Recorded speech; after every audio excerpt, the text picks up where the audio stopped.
Vamos estudar mais um caso clínico que ilustra bem a importância do rastreamento dos marcadores de síndromes, de anomalias cromossômicas, de problemas congênitos no primeiro trimestre.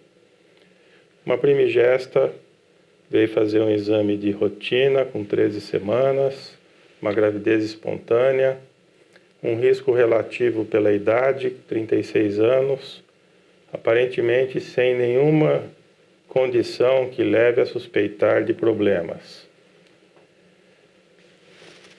Observem o feto em corte longitudinal. Ele apresenta um edema subcutâneo generalizado, com uma translucência nucal elevada. Além disso, no perfil da face, nós temos uma visibilidade do osso nasal, o ângulo facial. Vejam no tronco o edema. Observem aqui na segunda imagem o corte transversal na altura do pescoço, a translucência aumentada aqui na nuca, cistos jugulares, os seios jugulares dilatados, mais um marcador de anomalias, um corte transversal, um corte axial na altura das órbitas. Observem aqui as duas órbitas com uma distância interorbital aumentada, um hipertelorismo. No corte transversal, no tórax, podemos ver o edema subcutâneo, as costelas e edema pleural, aqui uma efusão pleural bilateral, bem visível. Na sequência das imagens, um outro corte longitudinal oblíquo. Não estamos vendo o perfil facial do feto, mas podemos vislumbrar o grande edema subcutâneo.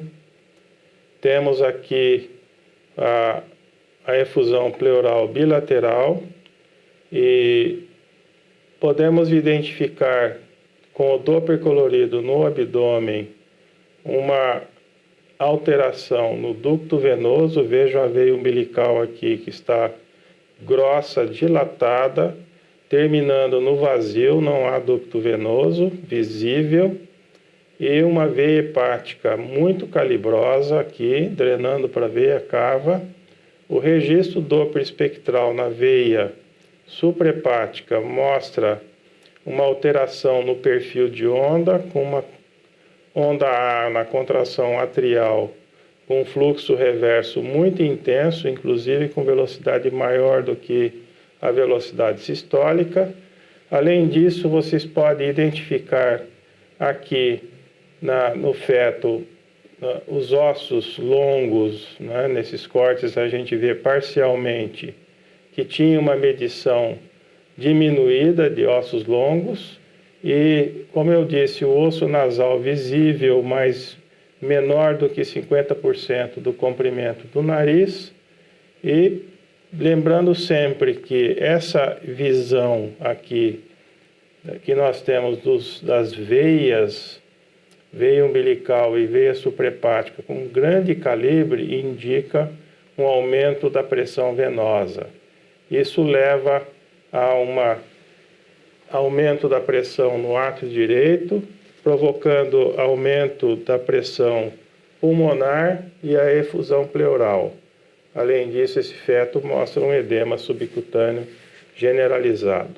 Portanto, um feto que tem alterações múltiplas. Vejam aqui nessa foto, eu estou mostrando indo e vindo peculiaridades importantes que vocês devem ir prestando atenção durante o exame. No exame ao vivo, a gente também faz a mesma técnica de ir e vir nas várias localizações, procurando posições diferentes do feto para ver detalhes diferentes. Então, a gente efetua a medição de ossos longos. Com 13 semanas, a gente já tem possibilidade de detecção de alterações do esqueleto. E finalizando, vem a pergunta óbvia, né? Frente a tudo isso que eu mostrei, parece um pouco desordenado, um pouco misturado, mas na hora de relatar, você tem que fazer uma lista de tudo que foi visto, colocar uma ordem lógica nessa lista, começando, é óbvio, pelos marcadores da cabeça, depois tórax, abdômen e membros, e também lembrando de falar sobre o mapa vascular, com esse aumento do calibre das veias, indicando uma hipertensão venosa, e falar também do Doppler espectral. Então, aí voltando à questão, como é que vocês vão relatar esse resultado de exame? Use a lógica, relate tudo o que foi identificado. O estudo da anatomia fetal mostra as seguintes alterações. Um microhigroma nucal tem seios jugulares dilatados, portanto, entra na classificação de microhigroma, com translucência nucal de 7,5 milímetros, a espessura da nuca, do edema nucal, os seios jugulares dilatados, osso nasal curto, que muitas vezes não se valoriza.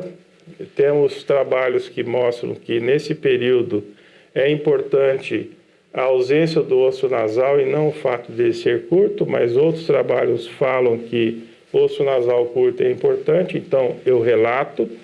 Hipertelorismo, ângulo facial alterado, ossos longos curtos, ducto venoso não identificado, não posso dizer no momento que ele é ausente, eu teria que reavaliar esse feto no segundo trimestre, pressão aumentada no átrio direito e hidropsia. O que consta dessa hidropsia? Entre parênteses, derrame pleural bilateral ou efusão pleural bilateral e edema subcutâneo generalizado. Um relatório simples, objetivo, diagnosticando os achados, né, dizendo que eu achei X, Y, Z e assim por diante. Obviamente, na conclusão, eu vou dizer que as alterações fetais estão relacionadas com alto risco de anomalias cromossômicas e de evolução para insuficiência cardíaca e hidropsia fetal grave.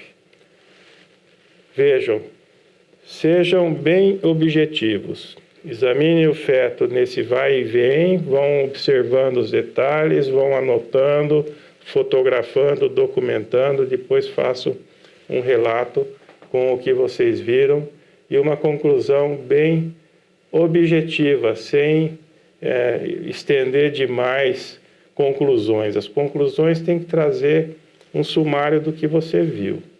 Se vocês quiserem mais detalhes sobre esse assunto, acessem nossa página www.ultraeduc.com.br, onde temos aulas sobre o estudo morfológico do primeiro trimestre, uma aula sobre o período embrionário, uma outra aula sobre os marcadores das síndromes fetais e uma terceira aula sobre o diagnóstico precoce das malformações. Muito obrigado.